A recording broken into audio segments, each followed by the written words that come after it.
Pues bienvenidos a la primera ponencia sobre la construcción de la Unión Europea desde el punto de vista de la participación ciudadana. Y para ello contamos hoy con Susana Viñuales Ferreiro. Bienvenida, Susana. Susana es profesora de Derecho Administrativo y es doctora con mención especial por la Universidad Nacional de Educación a Distancia, la UNED. Desde el año 2019, además, es profesora contratada de esta universidad. Ha codirigido el curso de experto en participación pública y actualmente dirige el curso de experto en participación ciudadana y resolución de conflictos, que pertenece al máster en políticas de suelo y desarrollo urbano sostenible. Además de todo esto, forma parte del grupo de innovación docente de la UNED llamado Retos Docentes de la Digitalización y la Participación Pública y Social en el marco de los Objetivos de Desarrollo Sostenible, dentro de este grupo, colaboran numerosos proyectos sobre innovación y cooperación en materia académica y, evidentemente, la materia de investigación y de estudio prioritaria para nuestra primera ponente es el Derecho Administrativo Europeo, el estudio de los derechos fundamentales desde el punto de vista de la Unión Europea, la participación y la colaboración ciudadana, como es obvio, y el lenguaje claro en el uso de los textos administrativos. Como decía, esta ponencia está perfectamente elegida, será su ponente en relación a todo lo que hemos tratado en el curso y creo que va a ser pues un placer escucharte. Susana, cuando quieras.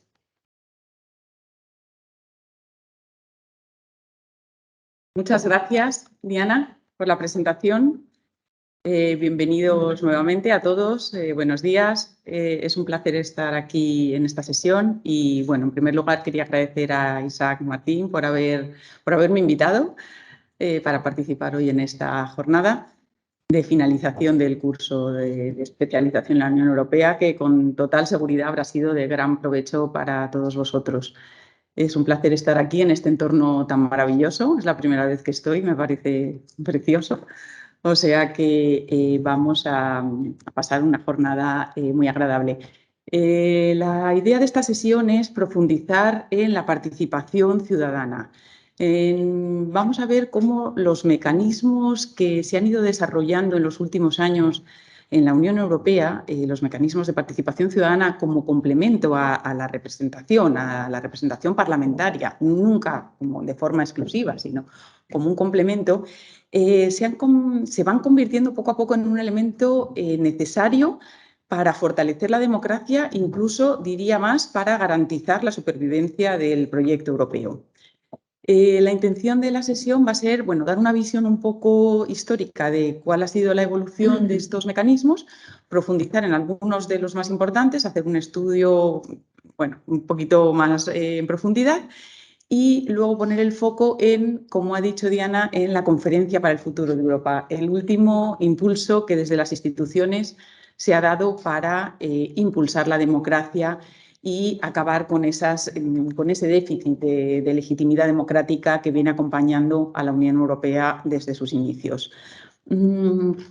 Para hablar de participación tenemos que partir de una realidad que es el hecho de que las sociedades democráticas, en Europa sobre todo, cada vez sufren más carencias. Por la complejidad de los gobiernos, las carencias son más evidentes, más palpables. Se tienen que enfrentar a numerosos retos, a retos económicos, a retos sociales, de transparencia, de escándalos financieros, corrupción, etcétera. Entonces, todo esto ha ido cuestionando la legitimidad y ha ido generando sociedades carentes de entusiasmo, en cierto modo. ¿Esto qué es lo que ha hecho? Pues generar posiciones políticas muy extremistas, pues, los populismos, como se ha visto, como se está viendo en las últimas elecciones en muchos estados occidentales de Europa. En este contexto, la participación ciudadana se va convirtiendo o se va viendo como un elemento esencial para justamente garantizar estas democracias sanas, unas democracias sanas, porque los poderes públicos, desde los poderes públicos de las instituciones, pero en general desde todos los poderes públicos, se puede constatar cómo la interacción con los ciudadanos favorece la toma de decisiones, porque en la medida en que los ciudadanos están involucrados en esa toma de decisiones, van a estar legitimadas. Y en todo caso, las decisiones y las actuaciones públicas gozarán de un plus de transparencia y de apertura. Eso como mínimo. El desarrollo, esta realidad hace que se hayan ido desarrollando mecanismos de participación en todos los ámbitos territoriales. Lógicamente, el ámbito local es podemos decir que es el escenario privilegiado para la participación ciudadana, es el escenario idóneo, donde con más rotundidad se van desarrollando distintos mecanismos de participación ciudadana, pero no es exclusivo, porque en todos los ámbitos ya es una realidad que en el desarrollo de políticas públicas, en la definición de políticas públicas, se incorporen elementos de participación o procesos de participación. Existen numerosos mecanismos de participación, pueden ser, existen numerosos mecanismos y muchos niveles de participación. Podemos hablar de informativos, consultivos, deliberativos, involucrativos. No hay ninguno que sea el idóneo ni el mejor, depende de los objetivos que se propongan en cada caso.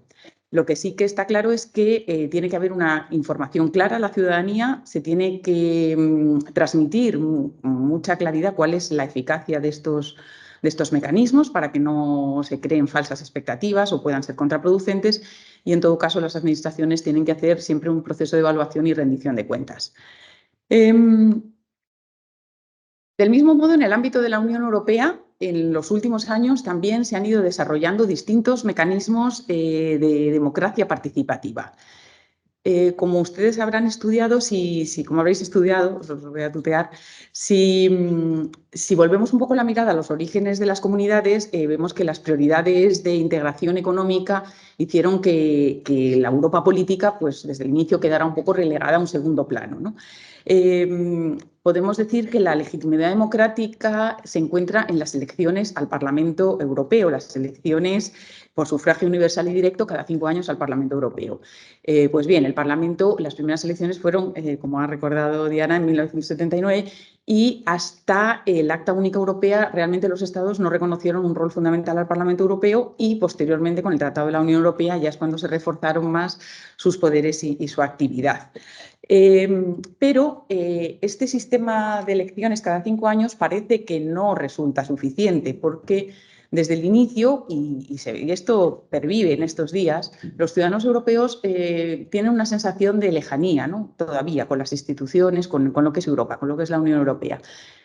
¿Cuáles son las causas? Bueno, hay muchas, pero es un sistema de decisiones complejo, de decisiones se ven alejadas de los ciudadanos, con un peso muy fuerte de grupos de interés o lobbies. También los gobiernos tienen un papel muy importante, más allá del común, ¿no? de la construcción de Europa, o sea, los intereses nacionales. La poca visibilidad del proyecto de la Unión Europea como proyecto político, es decir, son una serie de factores a lo que se une también, por ejemplo, la ampliación en el año 2004 a los países del Este, es un poco apresurada, ¿no? Sin haberse consolidado unas bases todavía de una unión política, o crisis económicas, la del 2008 en concreto, que han azotado a Europa en los últimos años. Todo esto que genera, bueno, pues más desencanto, y esto se manifiesta en las elecciones, en una tasa de participación baja en las elecciones al Parlamento Europeo. También ha tenido repercusiones en momentos determinantes del proyecto europeo, como ha podido ser el fracaso de la Constitución Europea por el rechazo de los ciudadanos franceses y holandeses, pero vamos, que hay un sentimiento más profundo, ¿no? O lo que ha podido ser, con sus características peculiares, la retirada del Reino Unido con el Brexit. No puede negarse que desde la Unión Europea ya en las últimas décadas se han empezado a hacer esfuerzos por acercar más a los ciudadanos a las instituciones y hacerlos más partícipes de este proyecto. Pero el Tratado de Lisboa ha sido el paso fundamental, ahora lo veremos, ¿no? Porque va a reforzar el sentimiento de ciudadanía, introduciendo nuevas formas de participación en el derecho primario, que hasta entonces no estaban. Con anterioridad desde principios del siglo XXI, ya sí que se empiezan a desarrollar formas alternativas a la democracia representativa, pues como sistemas de consulta a organizaciones de la sociedad civil que se incorporan ya como un actor más en la gobernanza europea, y una serie de mecanismos que se van desarrollando en estos años. Por ejemplo, es importante el paso que se da con el Libro Blanco de la Gobernanza Europea, en el que la Comisión se muestra ya favorable a partir de, en el año 2001, se muestra favorable a introducir nuevas formas más allá de las elecciones representativas cada 5 años, ¿no? Entonces, a partir de este momento la Comisión adopta una posición dirigida a reforzar esta cultura de consulta y diálogo a la sociedad civil, o sea, y acercar más la sociedad civil a las instituciones. Pero realmente el paso más decisivo se da con el Tratado de Lisboa, porque introduce un título 2 en el Tratado de la Unión Europea.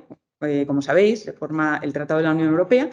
Introduce este título 2, los artículos 9 a 12, con la rúbrica Disposiciones sobre los principios democráticos. ¿Y qué es lo que va a hacer? Incorporar mecanismos de participación al derecho originario. Con el Tratado de Lisboa se incorporan al texto de los tratados expresamente la democracia representativa y también se hace alusión a distintos mecanismos de democracia participativa. Así tenemos el artículo 10.3 que habla directamente, que dice que recoge de forma literal los principios de democracia representativa, el 10.1, el funcionamiento de la Unión se basa en la democracia representativa. Pero además, en el 10.3 confirma la existencia de procesos de democracia participativa y esto se hace desde dos orientaciones. Por una parte, como un derecho de los ciudadanos, pues se dice que todo ciudadano tiene derecho a participar en la vida democrática de la Unión, pero también desde el punto de vista como un mandato a las instituciones, ¿no? en el desarrollo de las políticas públicas. Pues señala que la obligación de las instituciones de dar a los ciudadanos y a las asociaciones representativas la posibilidad de expresar e intercambiar públicamente sus opiniones en todos los ámbitos de actuación de la Unión.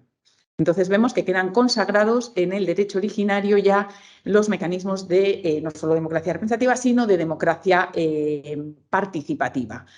¿Cuáles son? Vamos a ir estudiando algunos de ellos, pero tenemos expresamente reconocidas la Iniciativa Ciudadana Europea, las consultas públicas, diálogos con los ciudadanos, etcétera.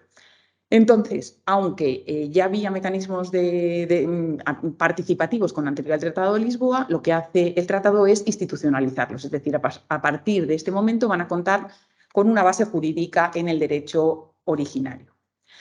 Vamos a empezar estudiando brevemente, porque tampoco os quiero aburrir con esto, pero bueno, ver un poco los puntos principales y el procedimiento de dos mecanismos, desde mi punto de vista, los más importantes, como son la Iniciativa Ciudadana Europea y las consultas públicas, que son mecanismos de participación en la producción normativa, en la producción de normas de la Unión.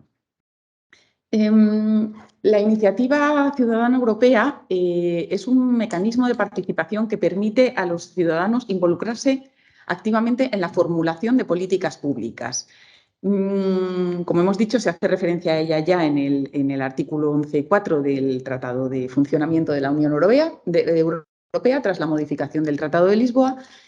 Y si bien no es un mecanismo que resulte desconocido en Europa, porque muchos ordenamientos jurídicos cuentan con ella, más allá de algunos casos en los que realmente, algunos países en los que funciona eficazmente, como puede ser Suiza o Austria, en el resto de los ordenamientos jurídicos es una institución que resulta anticuada y carece de la eficacia necesaria. En el ordenamiento jurídico de la Unión Europea se incorpora al Tratado de Lisboa, artículo 11.4 y artículo 24 del Tratado de Funcionamiento de la Unión Europea. Existen algunos antecedentes con campañas de firmas que existían con anterioridad o el intento de incorporarse al proyecto de Constitución Europea que finalmente fracasó. El desarrollo del artículo 11.4 se produce con el reglamento 211 de 2001, que es el primer reglamento que regula la Iniciativa Ciudadana Europea, es el que la pone en marcha y a partir de ahí se empiezan a tramitar. Ahora bien, un poco después de su funcionamiento se empezaron a detectar ya defectos prácticos, defectos en la práctica, y entonces inició ya casi desde el principio un proceso de reforma de este reglamento. No vamos a entrar en esto, pero este proceso ha culminado con el nuevo reglamento 2019-788, que entró en vigor el 1 de enero de 2020 y ha derogado el anterior. Por tanto, es el reglamento que hay vigente sobre la Iniciativa Ciudadana Europea. Este reglamento mantiene más o menos la esencia del anterior, pero con cambios significativos que vamos a ir viendo a lo largo de la exposición, sobre todo para facilitar el manejo de este instrumento, hacerlo más claro, más sencillo, más útil, abierto a las personas con discapacidad y más adecuado a la naturaleza de este instrumento. Vamos a ver, ¿qué es la Iniciativa Ciudadana Europea? Supongo que ya muchos lo sabéis, pero bueno, por recordarlo así rápidamente, es un instrumento de participación que permite a los ciudadanos participar en el procedimiento de producción normativa de la Unión Europea dirigiéndose a la Comisión Europea para que proponga un acto legislativo en alguno de los campos de actuación de la Unión. Es decir, tiene que tratarse de materias en las que la Comisión tenga iniciativa o competencia legislativa. Agricultura, medio ambiente, transportes, etc. ¿Qué se requiere? Se necesita para sacar adelante una iniciativa 1 millón de firmas de ciudadanos europeos y el reglamento lo concreta, dice que pertenezcan a una cuarta parte de los Estados miembros. Esto en la actualidad se concreta en 7 Estados miembros. Y en cada uno de estos estados se necesita un número de firmas, o sea, no son 7 estados y ya está 1 millón de firmas, sino que se necesita un número mínimo de firmas. Este número se calcula multiplicando el número de eurodiputados de cada país por el número total de 705 eurodiputados del Parlamento Europeo. España, por ejemplo, que tiene 59 eurodiputados, pues serían necesarias 41.595 firmas. Además, las firmas tienen que ser de ciudadanos europeos, no se extiende a los residentes. Esto es una de las cosas que también se ha podido criticar de la iniciativa. Y tienen que ser personas físicas, no pueden presentarse por personas jurídicas, sin perjuicio de que puedan apoyarla. Personas físicas que tengan, dice la norma, la edad suficiente para votar en el Parlamento Europeo. Esta edad, como sabéis, es 18 años, excepto en Grecia, que son 17, y en Austria y en Malta, que son 16 años. Por tanto, esa es la edad. Con el proceso de reforma del reglamento se intentó unificar la edad y situarla en 16 años para todos los estados, pero finalmente no hubo un acuerdo por parte de los estados y entonces se dejó a la decisión de cada uno de los estados miembros la posibilidad de fijar la edad en 16 años, siempre que se comunique previamente a la Comisión. El procedimiento, como hemos dicho, sigue más o menos la dinámica del anterior, pero ¿qué es lo que hace? Va a intensificar justamente la información y la asistencia por parte de la Comisión y de los Estados miembros a los ciudadanos, a los grupos de organizadores que ahora veremos que quieran poner en marcha una iniciativa. O sea, es donde está el punto fuerte del reglamento, ¿no? Se intensifican los mecanismos de información para facilitar la asistencia y el apoyo a todos los ciudadanos que quieran poner adelante este mecanismo. Así, la Comisión se compromete a publicar una guía práctica, publica una guía práctica de forma gratuita para todo el público. Tiene una plataforma colaborativa online donde hay además un foro específico de debate que proporciona pues apoyo independiente, información y donde se pueden consultar cualquier tipo de cuestiones. Vamos a ver un poquito el procedimiento brevemente.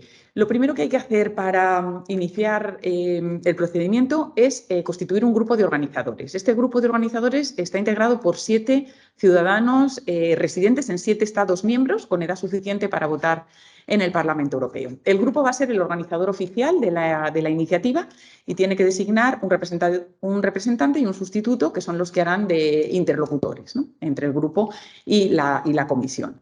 Los miembros del grupo van a ser conjunta y solidariamente responsables por los daños y perjuicios que puedan ocasionar por los actos ilegales cometidos de forma deliberada o con negligencia grave. Y una de las novedades del reglamento es que el grupo se puede constituir con la forma de persona jurídica para la gestión de la iniciativa. En cumplimiento del principio de transparencia, lo primero que tiene que hacer el grupo de organizadores es inscribir la iniciativa que se mueve la pantalla.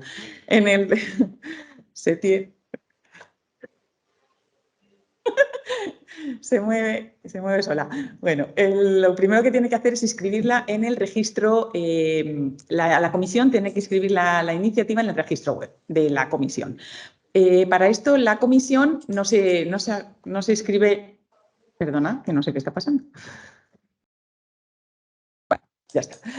Bueno, no es un control de admisibilidad que tiene que llevar a cabo la comisión y no se hace de forma automática, sino que la comisión tiene que comprobar una serie de requisitos. Tiene que comprobar que se ha constituido el grupo correctamente, que está dentro de las competencias, o sea, más bien que no está manifiestamente fuera de las competencias de la comisión, que la iniciativa no es manifiestamente frívola, abusiva o temeraria, que no es contraria a los valores de la Unión y que no tiene por finalidad la reforma de los tratados. En el caso de que se cumplan, la comisión considere que se cumplen los requisitos, la inscribe en el registro web. Una de las cuestiones que ha modificado el reglamento es también la posibilidad de inscripción parcial. Si se cumplen una serie de requisitos y no todos, se puede inscribir parcialmente. Esto ha permitido también mayor fluidez en el registro de las iniciativas. En el caso de que considere que no se cumplen, la rechazará. Ahora bien, este control de admisibilidad es un acto discrecional de la comisión, por tanto, tiene que estar debidamente motivado y dará lugar a la posibilidad de recurso de anulación ante el Tribunal General. Una vez registrada la iniciativa, confirmada la inscripción en el registro web, comienza el periodo de campaña, es decir, de recogida de firmas. Los organizadores tienen un plazo de 12 meses, un año, para la recogida de estas firmas y pueden decidir el momento en el que comienzan este plazo. Tienen 6 meses. Desde que se inscribe, esto también es una novedad del nuevo reglamento, tienen 6 meses para decidir cuándo comienzan el periodo de recogida de firmas. No tiene que ser inmediatamente después de la inscripción como era antes, ¿no? En el plazo de 6 meses pueden decidir cuándo empieza. Y tienen el plazo de un año para recoger las firmas. Cada ciudadano podrá firmar solamente una vez y se puede hacer en papel o electrónicamente. El nuevo reglamento también unifica los requisitos para cumplimentar las declaraciones de apoyo, que antes eran muy complejos y eran muy diferentes de unos estados a otros. Esto ya ha quedado unificado. Y también una novedad es que se introduce un sistema central para la recogida de firmas, de declaraciones de apoyo se llaman, que lo gestiona directamente la comisión a través de una plataforma con las características técnicas y de accesibilidad necesarias y gratuito para los organizadores. Ahora bien, este sistema, como hasta entonces los organizadores en los Estados miembros tenían también sus sistemas individuales de recogida de firmas, se ha establecido un periodo transitorio en el que se permite que se compatibilicen ambos sistemas. Es decir, se podrá optar por el sistema individual de cada uno de los estados o el sistema de la comisión. Este sistema finaliza ya dentro de nada porque era hasta el 31 de diciembre de 2022. A partir de entonces ya quedará como único sistema el sistema central de recogida de declaraciones de apoyo que gestiona la comisión de forma gratuita. Una vez recogidas las declaraciones, se tiene que hacer una fase de verificación por las autoridades nacionales, porque no todas son válidas. Por ejemplo, lo que hemos dicho, ¿no? Que no pueden firmar personas jurídicas, que no se pueden firmar más de una, pues todo esto se tiene que comprobar para certificar las que son válidas. Y una vez que estén certificadas por las autoridades nacionales, se presentarán a la comisión. Para esto los organizadores tienen 3 meses. Y esta presentación se puede articular en forma de acto jurídico, pidiendo a la comisión que promueva este acto. Un pitidillo. La comisión lo que va a hacer es publicar la iniciativa en la página web y va a comunicarla en todas las lenguas oficiales y va a comunicarla a las instituciones y a los parlamentos nacionales. Además, está prevista la recepción de los organizadores en la comisión para que expliquen detalladamente los objetivos de la iniciativa. Y se prevé también la posibilidad de una audiencia en el Parlamento con comparecencia del Consejo, de las demás instituciones, de los parlamentos nacionales y de la sociedad civil para explicar adecuadamente los objetivos de la iniciativa. Con la nueva regulación se ha pasado de 3 a 6 meses el plazo que tiene la comisión para estudiar la iniciativa y aprobar un documento con las conclusiones jurídicas y políticas que adoptará la forma de comunicación. En esta comunicación, la comisión tiene que detallar claramente las medidas que va a adoptar y el calendario para ello. Esto se comunicará a los organizadores, por supuesto, al Parlamento, al Consejo, y se publica en todas las lenguas oficiales. Y aquí está un poco el punto más débil, podríamos decir, de la iniciativa, que es que si bien la comisión está obligada jurídicamente a declarar qué medidas va a adoptar y además tiene que señalar de forma clara, de forma comprensible y detallada, es decir, motivadamente, las razones por las que adopta lo solicitado, la propuesta o no y las medidas que va a adoptar, Lo cierto es que ninguna propuesta de grupo de iniciativas es vinculante para la comisión, es decir, no está jurídicamente obligada a promover legislación en respuesta a la iniciativa. En el caso de que decida promover legislación, lo hará siguiendo el procedimiento legislativo correspondiente. Pasados ya, la iniciativa ha cumplido 10 años desde que se presentara la primera en abril de 2012. En la página web se puede ver que están de cumpleaños. En estos 10 años, el balance global es bastante satisfactorio. Han sido presentadas 118 solicitudes, registradas 95. Ciertamente, a raíz del nuevo reglamento, las iniciativas que se rechazan en la fase de registro son cada vez menos, porque cada vez hay más información a los organizadores de cuáles son las competencias y los ámbitos en los que se puede plantear. Las iniciativas que han prosperado son 6, es decir, las que han superado el 1.000.000 de firmas son 6. Actualmente se encuentran, esto va cambiando, claro, diariamente, pero esta semana pasada se encuentran en fase de recogida de firmas 12, en fase de verificación por los Estados miembros hay 4 y en fase de examen por la comisión ahora mismo hay 1, que estamos pendientes de la comunicación de la comisión. No vamos a entrar en el análisis, pero bueno, simplemente mencionar las que han superado el 1.000.000 de firmas, que son las iniciativas Stop Vivisection, Uno de Nosotros, el derecho al agua y al saneamiento como derecho humano, la prohibición del glifosato y de la protección de las personas y del medio ambiente frente a los pesticidas tóxicos y 1.000.000 de firmas en favor de la diversidad de Europa. Estas son las 5. En estas 5 primeras ¿Lo intentamos con este? Es que está, sí, hay un pitido, es que yo no sé si es el micrófono. Está Puede que sea el micrófono. Sí, ¿no? Claro. A ver, este. Sí, parece que. Sí, parece que mejor, ¿no? Estamos ahí con el pitidito. Bueno, pues estas 5 iniciativas, la Comisión no ha adoptado expresamente legislación, pero sí que es cierto, y yo creo que tiene que ser un punto a favor de este mecanismo y valorable, que ha adoptado numerosas medidas, sobre todo ha revisado si la legislación de la Unión era suficientemente, si cubría suficientemente las propuestas de la iniciativa y ha adoptado las medidas oportunas. Y en algunos casos, con posterioridad o como consecuencia de la iniciativa, se ha ido adoptando legislación. Aunque no lo ha adoptado inicialmente, el paso es favorable porque siempre se revisa la legislación y se adoptan medidas para cumplir con las propuestas de los organizadores. Y sí que quiero hacer mención expresa a esta última iniciativa, que es de especial interés, denominada Acabar con la era de las jaulas.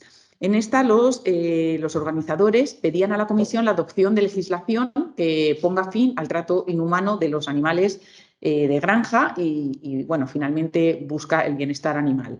Y por primera vez la Comisión ha adoptado una comunicación, la comunicación de 30 de junio de 2021, donde se compromete para finales de 2023, en respuesta a esta propuesta, a eliminar gradualmente y prohibir finalmente el uso de jaulas para todas las especies y categorías de animales que están comprendidas en la iniciativa. Además de muchas medidas conexas en otros ámbitos que también se van a adoptar. Por tanto, creo que ha sido un gran éxito para este instrumento, que está demostrando que cada vez se pueden activar más los deseos de los ciudadanos, ¿no? Y las necesidades ciudadanas. Bueno, ya hemos ido haciendo referencia a las aportaciones del nuevo reglamento, no nos vamos a detener y simplemente señalar que en el proceso de reforma sí que es cierto que, bueno, más allá de los avances que se han dado, que creo que son considerables y de hecho está aumentando el número de iniciativas exponencialmente en los últimos meses, quedaron algunos aspectos sin tratar que, bueno, podrían ser objeto de una nueva reforma, porque esto está constantemente en revisión. Una de ellas es el requisito territorial de las firmas, al que nos hemos referido, ¿no? Como un número de firmas estrictamente exigidas en cada Estado miembro. El tema de la edad, por ejemplo, que no se consiguió unificar. El Parlamento reclama un rol también más fuerte en el seguimiento de la iniciativa. Y el punto más crucial, como nos hemos referido, es la falta de vinculación. En este sentido, el Parlamento propone que se reforme el reglamento para incentivar a la Comisión a que, en el caso de que se cumplan los requisitos, bueno, pues de alguna forma se vea obligada a proponer un acto normativo. Bueno, hasta aquí la iniciativa ciudadana. Vamos a ver, vamos un poco ahora también las consultas públicas, que es otro instrumento de gran interés porque permite también obtener en el momento en el que se está empezando a elaborar legislación sobre un ámbito, sobre una política, obtener toda la información de las personas interesadas y más cercanas a ese ámbito de actuación. Están también mencionadas, bueno, dentro del marco general del mandato que nos hemos referido, ¿no? Del marco general de participación ciudadana que establece el artículo 11, el punto 3º habla de que la Comisión Europea mantendrá amplias consultas con las partes interesadas. Ya en el año 2002, es decir, antes del Tratado de Lisboa, la Comisión había publicado una comunicación denominada Hacia una cultura reforzada de consulta y diálogo, donde establecía ya los principios generales y las normas mínimas que a su juicio debían inspirar cualquier procedimiento de consulta. Y la Comisión se refiere a los principios de participación, de apertura, de responsabilidad, de eficacia y de coherencia. Considera también necesario la participación de todos los afectados o implicados en una política, es decir, son elementos fundamentales que tienen que concurrir en un procedimiento de consulta. Además, considera necesario publicar las consultas de manera abierta, conceder un plazo mínimo suficiente como para que se pueda participar y gestionar de alguna forma el acuse de recibo. También el protocolo número 2 del Tratado de Funcionamiento de la Unión Europea sobre la aplicación de los principios de subsidiariedad y proporcionalidad concreta la aplicación del principio de participación en los procedimientos de producción normativa al señalar que antes de proponer actos legislativos la Comisión procederá a amplias consultas y dice aquí que deberán tener en cuenta además la dimensión regional o local de las acciones previstas. Las consultas se sitúan, por tanto, en el proceso, fundamentalmente, hay otros momentos, pero en el proceso de elaboración de nuevas políticas o proyectos de legislación.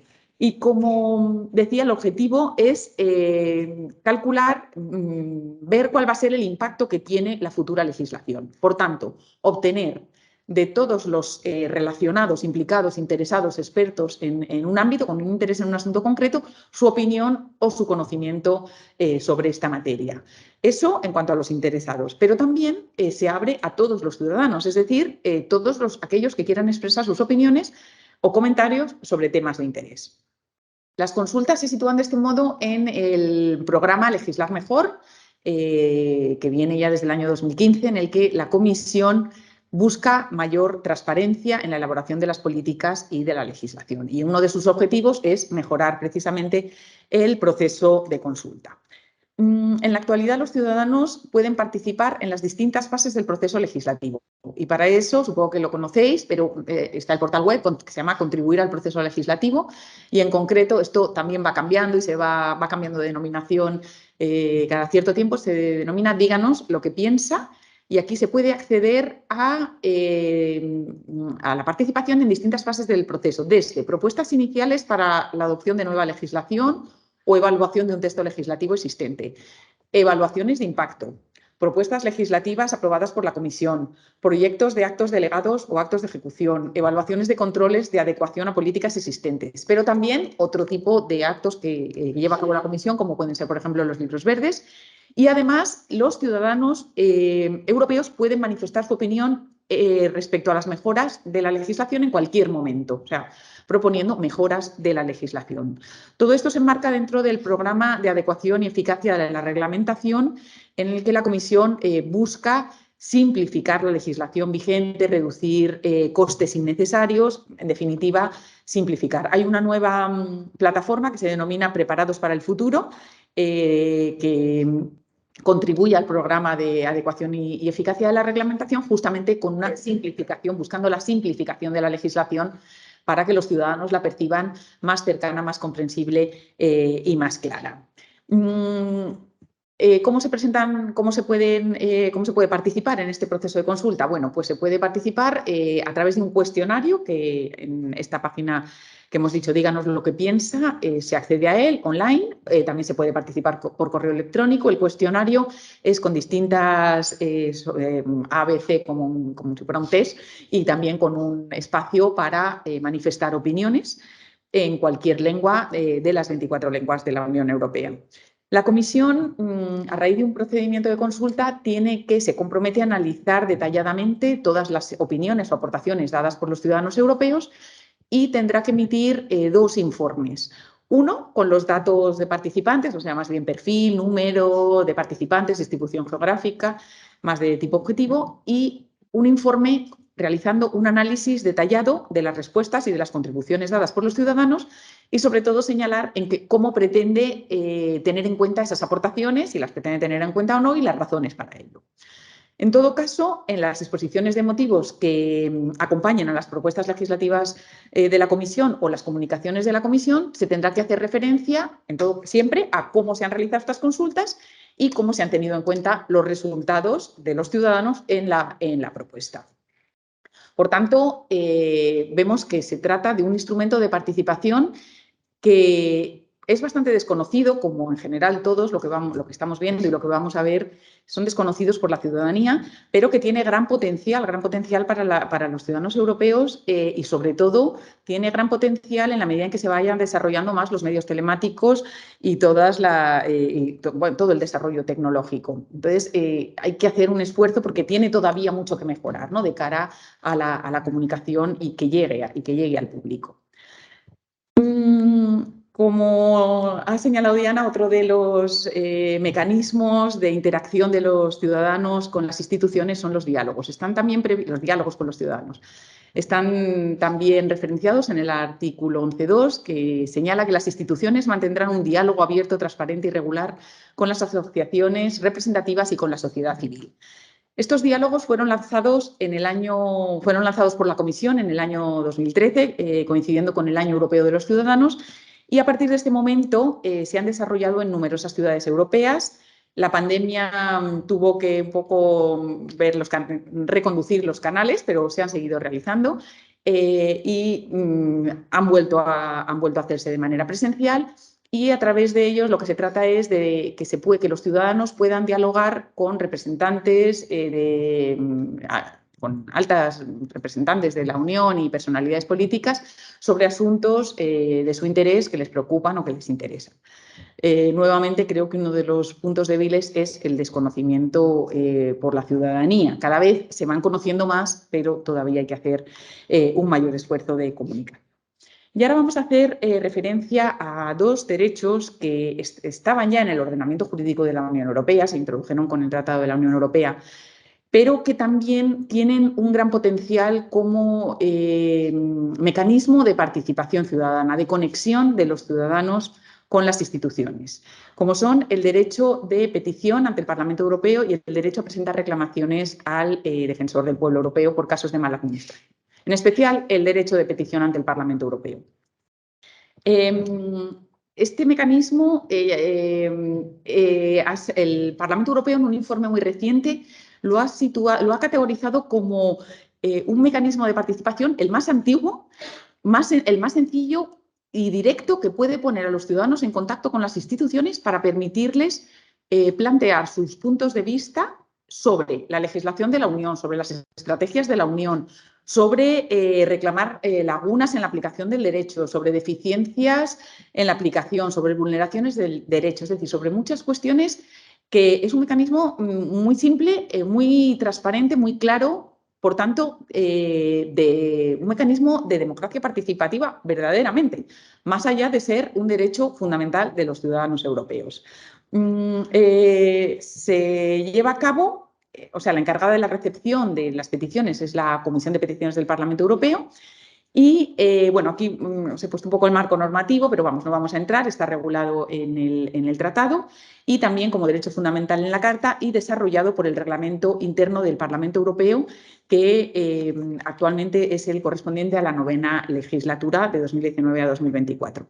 De toda esta De todos estos textos se desprenden un poco los elementos configuradores, que los vamos a ver brevemente. ¿Quiénes pueden presentar peticiones al Parlamento? Todos los ciudadanos europeos, pero también todas las personas físicas residentes en la Unión y todas las personas jurídicas con domicilio social en la Unión Europea. Las peticiones pueden ser individuales o se pueden hacer también asociadas con otras personas, o sea, pueden ser colectivas. Pueden adoptar la forma de queja, de solicitud, de observación. No tiene una formalidad muy estricta sobre la aplicación del derecho europeo y lo que se pretende es que el Parlamento se posicione sobre un asunto concreto, el que se está manifestando, ¿no? Se pueden presentar en cualquiera de las lenguas oficiales de la Unión y pueden recaer sobre asuntos de interés público o privado, pero en el marco competencial de la Unión. Tienen que concernir directamente a las personas que las presenten. Y como hemos dicho, el órgano encargado de su examen es la Comisión de Peticiones del Parlamento Europeo. Es decir, aquí el interpelado no es la Comisión, como era la iniciativa, sino es el Parlamento Europeo. ¿Qué asuntos se suelen plantear? Bueno, pues ahora veremos. Temas de derechos fundamentales, libre circulación, empleo, reconocimiento de cualificaciones profesionales, etcétera. Bueno, en el procedimiento no vamos a entrar. Aquí he recogido algunos datos que vamos a ver muy rápidamente de los informes que hace la Comisión de Peticiones. Bueno, se ve que poco a poco el número de peticiones va aumentando. Aquí hay una comparativa entre el año 2019 y 2020 y cada vez se utiliza más el portal de peticiones que tiene abierto la Comisión de Peticiones a tal fin. El plazo de resolución cada vez es más breve. Aquí se reflejan los principales asuntos.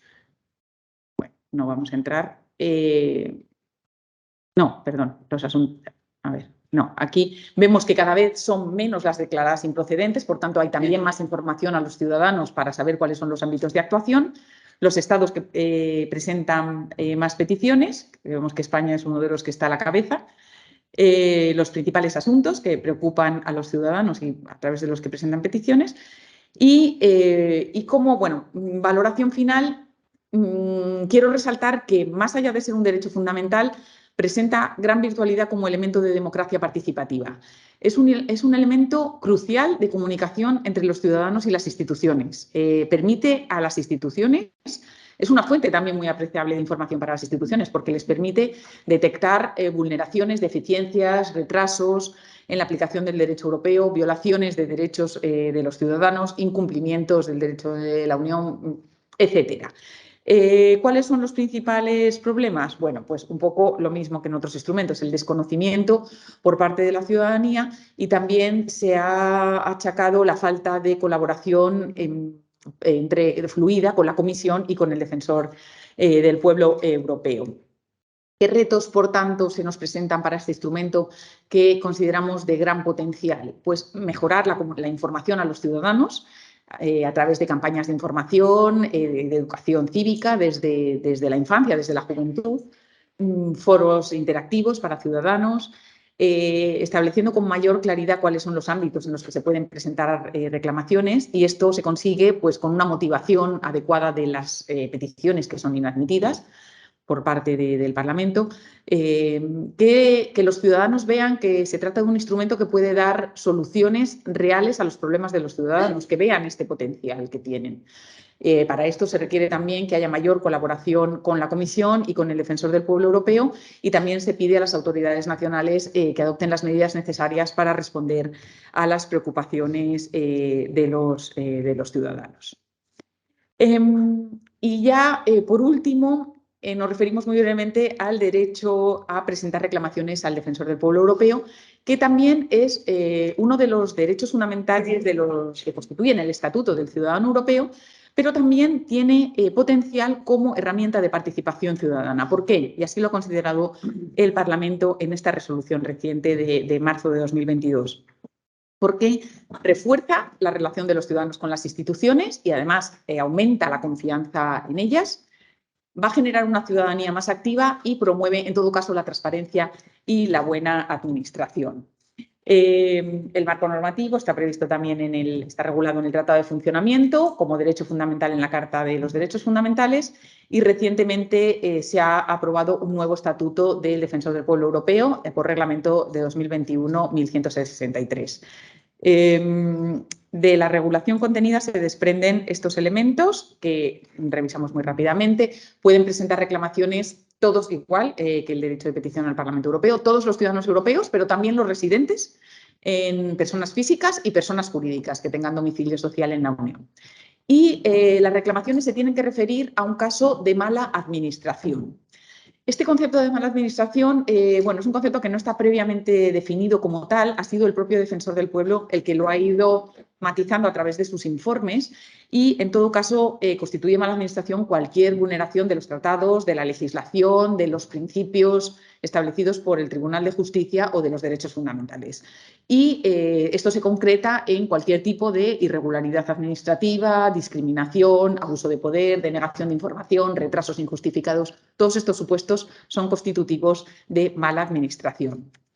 Se tienen que presentar en el plazo de 2 años, desde que se tenga conocimiento de los hechos a los que se refiere, siempre que se hayan realizado con carácter previo los trámites ante la institución que está incurriendo en la mala administración.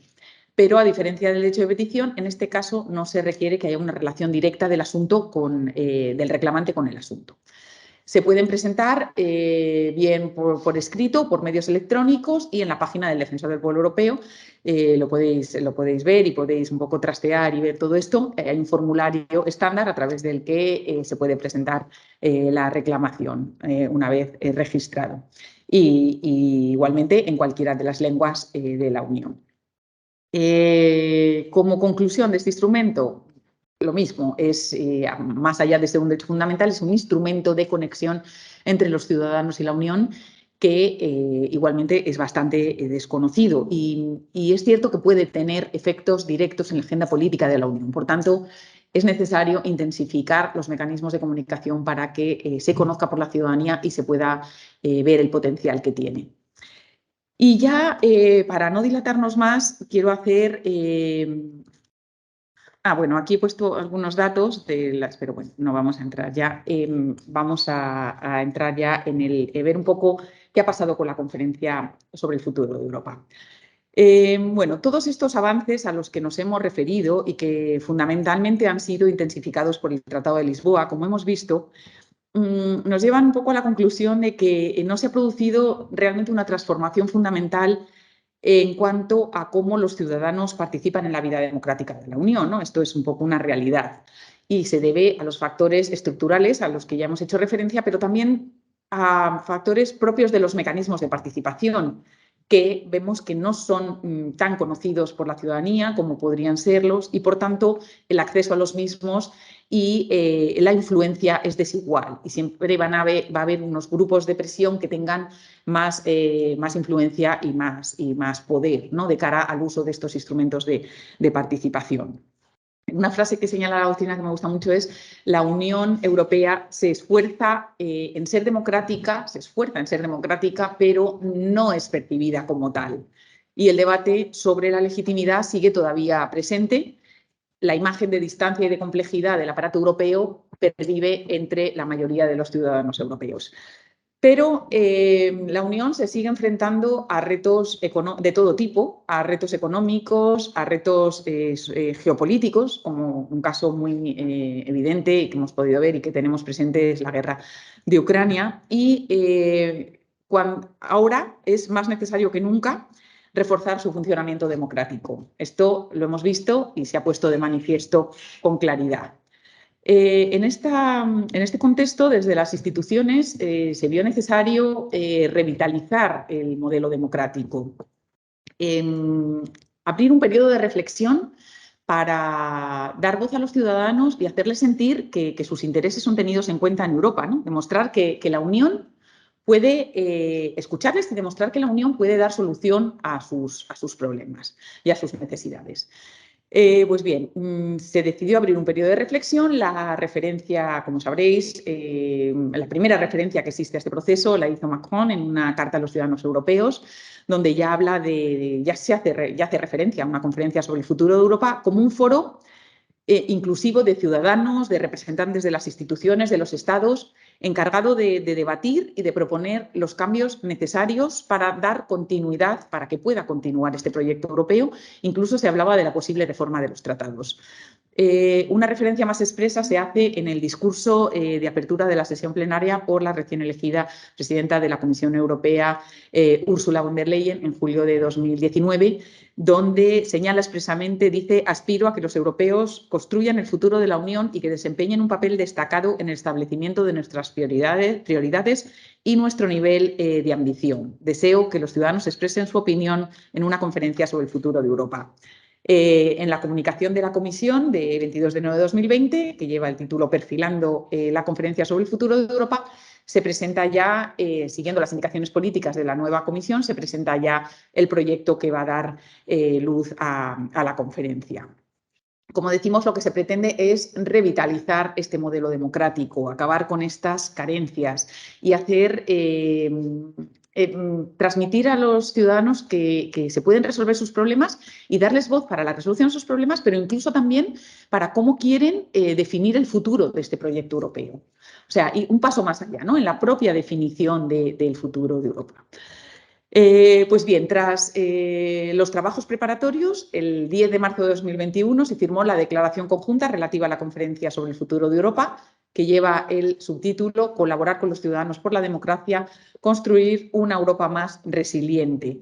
En esta declaración se establece ya la estructura, las modalidades, los órganos, etcétera. ¿Y cuáles son las características? Bueno, pues la conferencia responde, esto es importante, a una iniciativa conjunta del Consejo, del Parlamento y de la Comisión.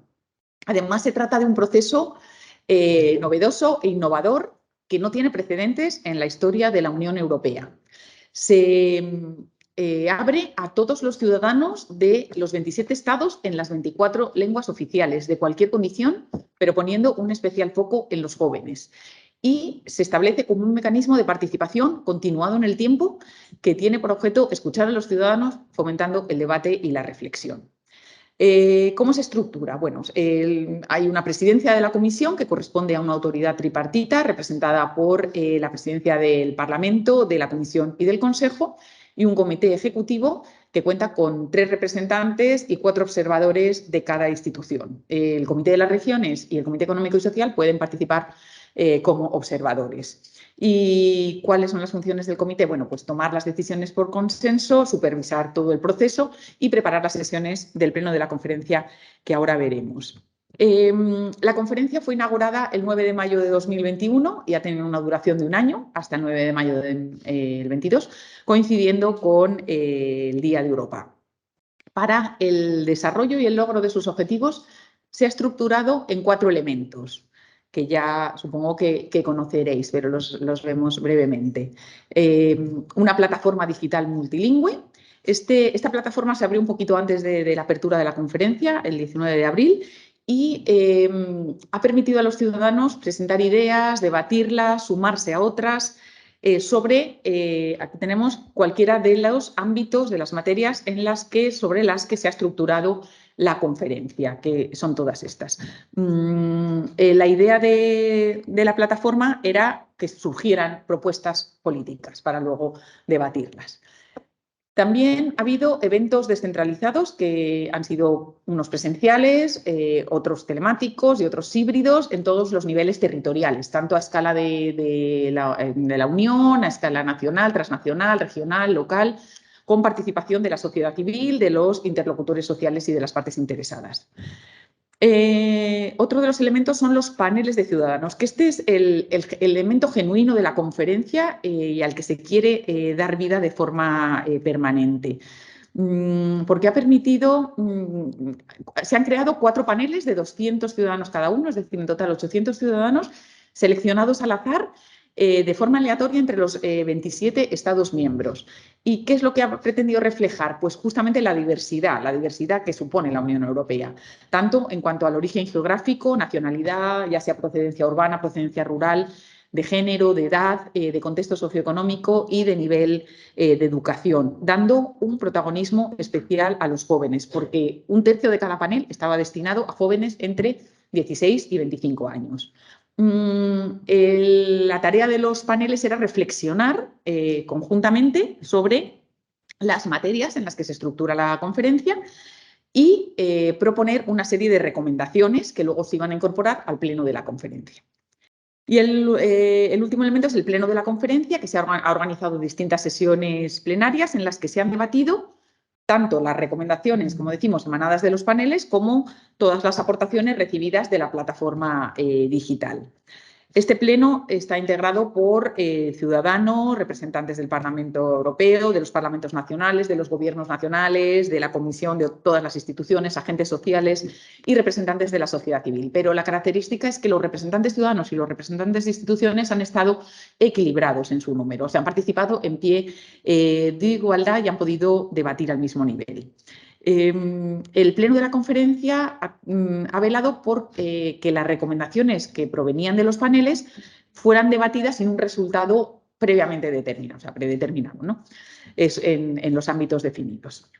Bueno, los paneles, ha habido 4 paneles, el primero de los 3 ámbitos. El primero ha sido una economía, justicia social y empleo, educación, cultura, juventud, deporte, transformación digital. Ese es el primero. El segundo, democracia europea, valores, Estado de Derecho y seguridad. El segundo. El tercero, cambio climático, medio ambiente y salud. Y el cuarto, la unión en el mundo y la migración. Estos son los temas de la conferencia. El trabajo de la conferencia ha culminado con un informe del Pleno elaborado por el Comité Ejecutivo que se centra en 49 propuestas con objetivos concretos y más de 320 medidas conexas específicas. Estas propuestas se trasladan a las instituciones que se encargan de examinar su esfera de acción y la competencia, de comprobar su adecuación a los tratados y hacerlas públicas a los ciudadanos. Por tanto, cada una de las instituciones se ha pronunciado sobre las propuestas. El Parlamento Europeo, en una resolución de 4 de mayo de 2022, hace especial hincapié en la nueva situación generada por la guerra de Ucrania, que ha demostrado que para la integración europea se necesita una acción común y una solidaridad más fuerte. Es importante el actuar juntos y que se delimiten herramientas que den soluciones comunes a escala de la Unión para responder a retos que no son retos nacionales, que van más allá. Son lógicamente transnacionales. Destaca también la importancia de la integración de instrumentos de participación ciudadana para la democracia europea y hace una reflexión de todas las propuestas de los ciudadanos y señala que se desprende que los ciudadanos europeos buscan una unión más democrática, más segura, más eficaz, más justa, más sostenible y más influyente en el mundo. El Parlamento, como ahora veremos, detecta una serie de propuestas que hacen necesaria una modificación de los tratados. Por tanto, va a convocar o pide que se convoque una convención activando el procedimiento del artículo 48 para la reforma de los tratados. El Consejo, en la evaluación, hace una evaluación técnica preliminar, 10 de junio de 2022, donde hace una síntesis de las medidas que resultan de la conferencia y se agrupan en 3 categorías. Aquellas propuestas y medidas conexas que ya están abordadas mediante iniciativas de la Unión, que ya existen. Es decir, un número entre las 49 propuestas, un número importante de ellas ya han sido abordadas por las instituciones, ya se ha adoptado legislación o se está adoptando. Por ejemplo, es el caso de la transformación digital, cambio climático, medio ambiente o salud. Luego existe un grupo de medidas que podrían ser abordadas en mayor profundidad, pero en el marco del tratado actual. ¿Cómo? Pues mediante modificación del marco legislativo vigente, como puede ser el caso de protección de datos, utilizando herramientas o programas que ya existen, o mediante adopción de nueva legislación, pero partiendo de los tratados existentes, sin necesidad de modificar los tratados. En estos casos, la Unión, si se trata de competencias compartidas, pues la Unión tendrá que decidir si ejerce esas competencias, y si se trata de competencias de apoyo, pues la Unión podrá adoptarlas para complementar o coordinar la acción de los Estados miembros. Pero luego existe un grupo de medidas, de propuestas y medidas, que sí que podrían requerir la modificación de los tratados para poder ser aplicadas plenamente. No son muchas, pero ahí están y han resultado de la conferencia. Como por ejemplo algunas de ellas propuestas por los ciudadanos, que se armonicen las normas en materia sanitaria, que se dé mayor protagonismo al Parlamento, que pueda organizar, por ejemplo, referéndums, que tenga iniciativa legislativa, la unanimidad, que se sustituyan los procedimientos de unanimidad por los de mayoría cualificada en el Consejo Europeo, o ampliar las competencias del Comité de las Regiones o del Comité Económico y Social. Son algunas de las propuestas que lógicamente requerirían una modificación de los tratados. La Comisión también adopta una comunicación del 17 de junio de 2022, donde hace un estudio detallado de todas las medidas necesarias para dar seguimiento a las propuestas. Y la Comisión considera, desde la evaluación de las medidas, que la conferencia, para ser creíble, necesita respetar el espíritu y la letra de las propuestas, y por tanto se propone integrarlas en su agenda y en su plan de acción para el 2023 y los años sucesivos. Además de las 3 categorías a las que nos hemos referido, incorporan en el anexo una cuarta categoría, que son aquellas medidas que ya están propuestas, que la Comisión ya ha ejercido una iniciativa, como es el nuevo pacto para la migración.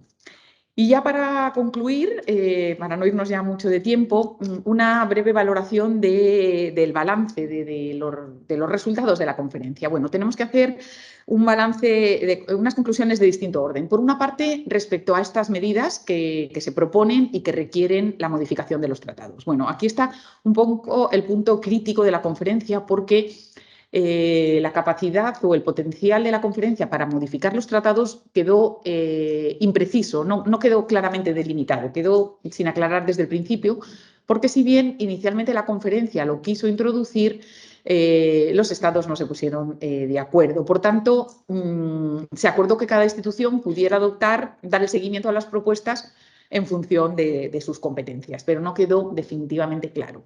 Por tanto, aquellas medidas que, como hemos visto, requieren una modificación de los tratados, el Parlamento ha pedido que se instaure el mecanismo del artículo 48 y se convoque una convención para proceder a la reforma.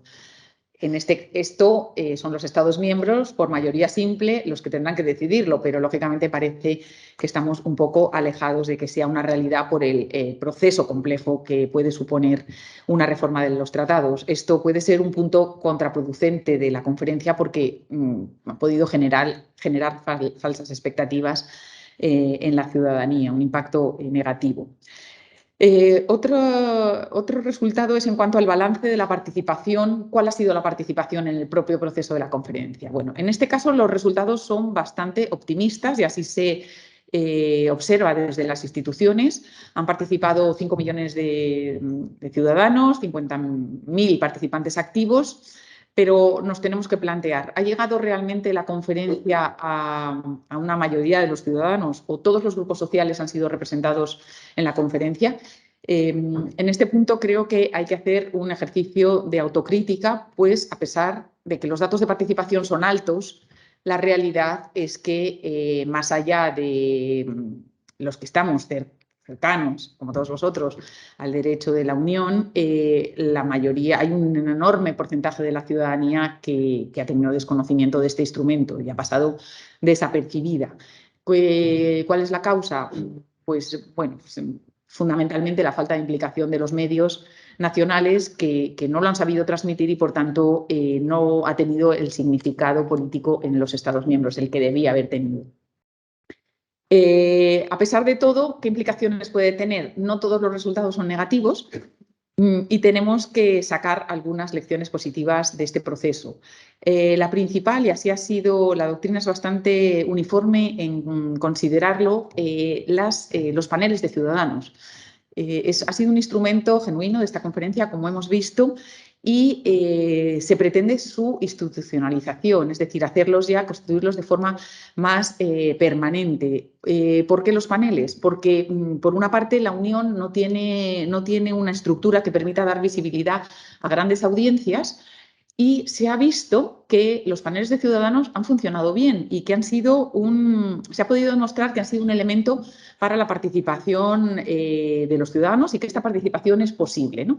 Entonces, el establecimiento de paneles de asambleas, ¿no?, ciudadanas, transnacionales, inclusivas, plurales, con participación de ciudadanos de todos los países, de todos los sectores, de ámbitos rurales, de ámbitos urbanos.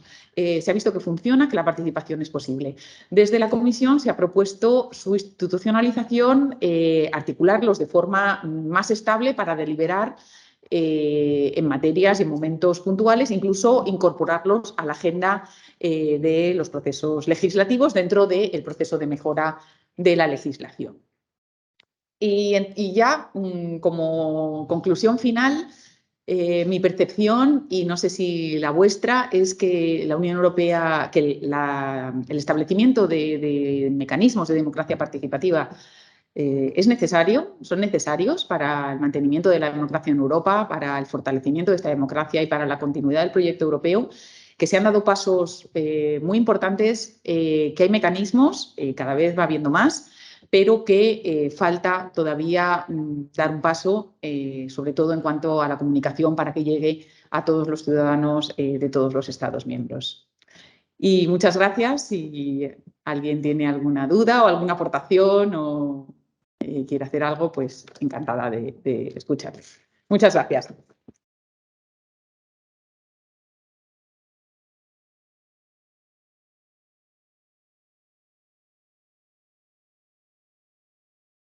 Muchísimas gracias, Susana. Ha sido muy interesante, realmente, muy clarificador. Sí, efectivamente nos hemos ido de tiempo, pero bueno, yo creo que si alguien tiene alguna pregunta, quizá podríamos integrar las preguntas rápidas antes de la pausa del café. O alguna reflexión de alguna propuesta. ¿Cómo lo veis? ¿Cómo os llega todo esto, ¿no? Si realmente creéis que llega o no llega.